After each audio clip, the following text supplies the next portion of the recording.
Rev up your engines!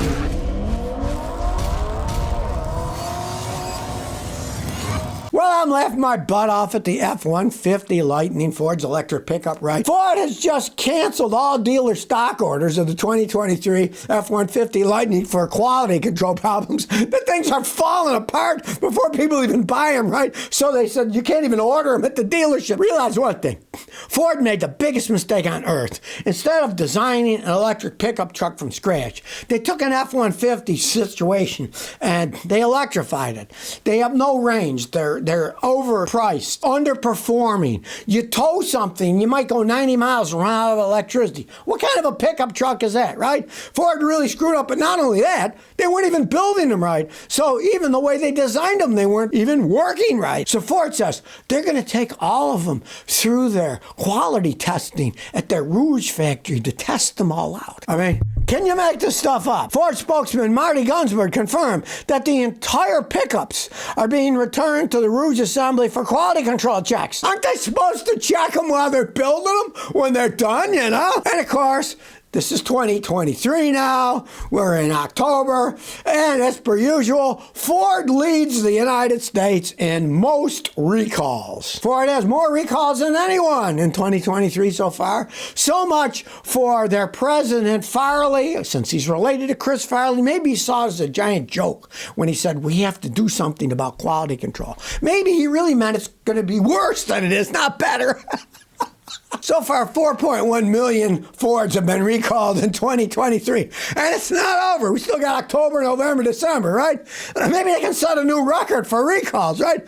Old Farley isn't doing such a hot job. Maybe they should do just like Jeep did. Fire the CEO and put somebody else in. Not that it'll fix anything, but at least it looks good on paper, you know? So Ford goes on bumbling their way into 2024, it looks like. We'll see what happens in 2024. Well, the CEO of Jeep has been fired.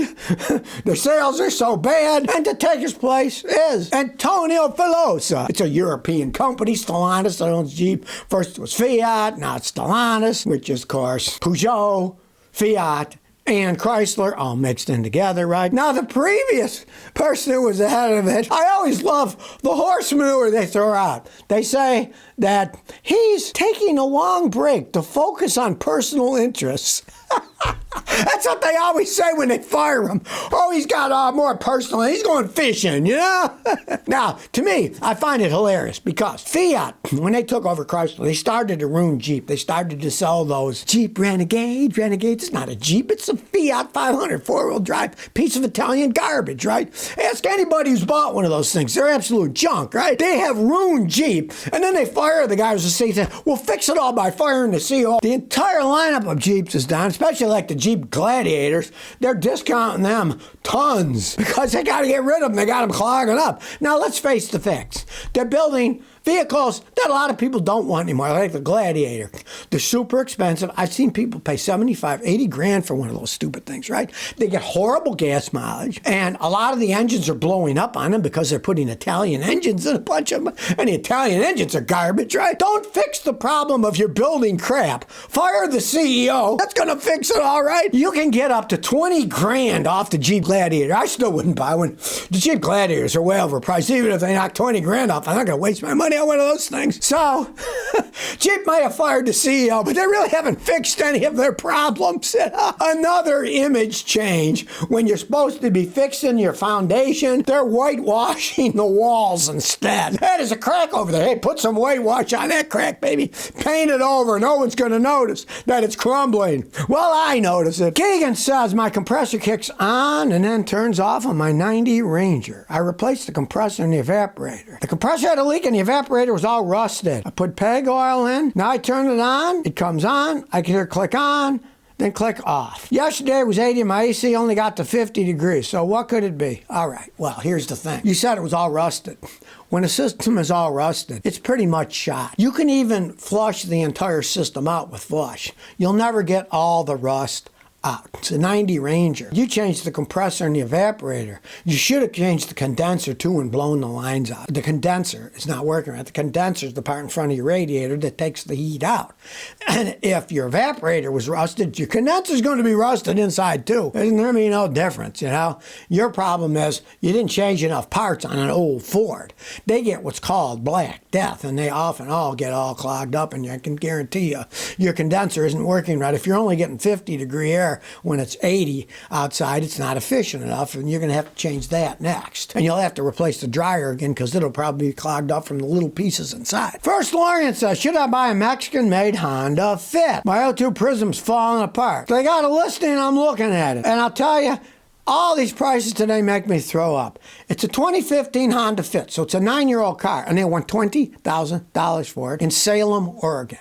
Now, they're good cars, but there's no way I would pay 20 grand for one of those cheap little cars that's 9 years old. That's just way too much money. And to begin with, the guy says it's got 35,000 miles. It's a 9-year-old car with 35,000 miles. I would not believe it. And let's say that's real. Generally, that means that thing was probably in a wreck and it sat for years until somebody fixed it. There's no way I would spend that for a 1.5 liter little 4-cylinder Fit. A brand new 2015 Honda Fit sold for $17,560. And they want $19.95 for one that's 9 years old. Tell them to take a hike. That's way too much money. It's a base car. They want $2 grand more than it did when it was brand new and it's 9 years old. That's just plain stupidity. Run away. Those people are just greedy. I guess the West Coast people are greedy. They get taxed. They think everything's worth a ton of money and they'll try to sell it for that.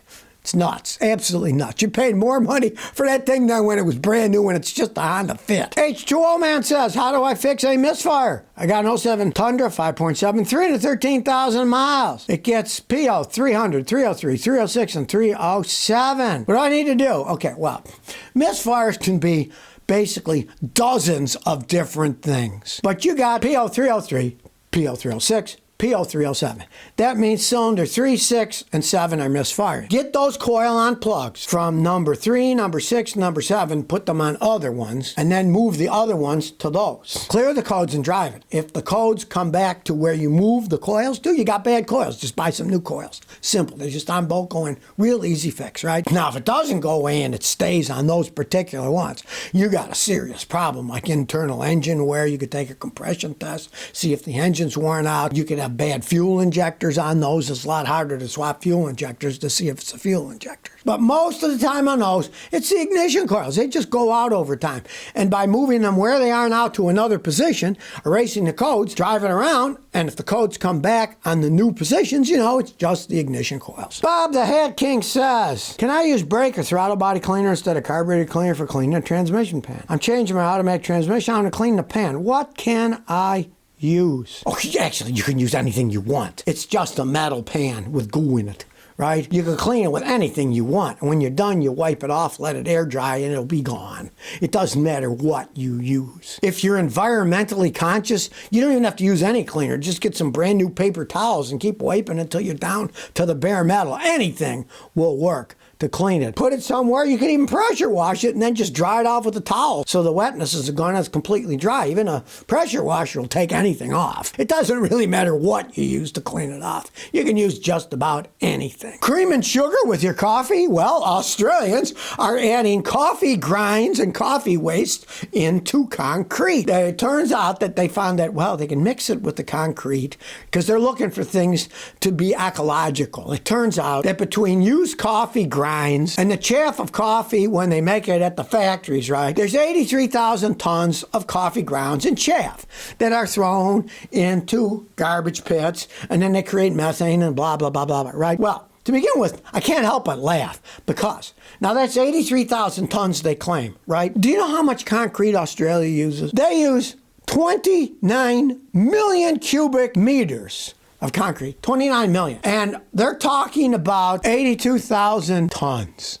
So it is a spit in a bucket. wicked people. And here's the thing I find hilarious, right? What are they going to do? Collect coffee grounds at the stores and at houses, put them in bags, and the money that'd be wasted collecting the stuff. You know, we've gotten to a point of absurdity in our society, right? Coffee grounds, right? They don't weigh much. When are you going to collect them from all the people in Australia? The money it would cost to collect those coffee grounds and send them somewhere and transport them is patently absurd. They come up with the dumbest things on earth, and even if they collected them all, it is a spit in the bucket versus the amount of concrete that Australia makes, you know? It's enough to just make you laugh out loud. Yeah, the scientists can do it great, you know? But really, it's sort of like people say, you know, you can use the grease waste in restaurants to power diesels. Yes, you can, but only a small amount of diesels, right? If you said we'll base our whole economy on it, there isn't that much grease in restaurants. It'd be a spit in the bucket. It'd be probably like 0.1% of the diesel that's used in the country, right? And this is even dumber. Coffee grounds, where you collect them all over the country. Have the Australians lost their minds indeed? So if you never want to miss another one of my new car repair videos, remember to ring that bell.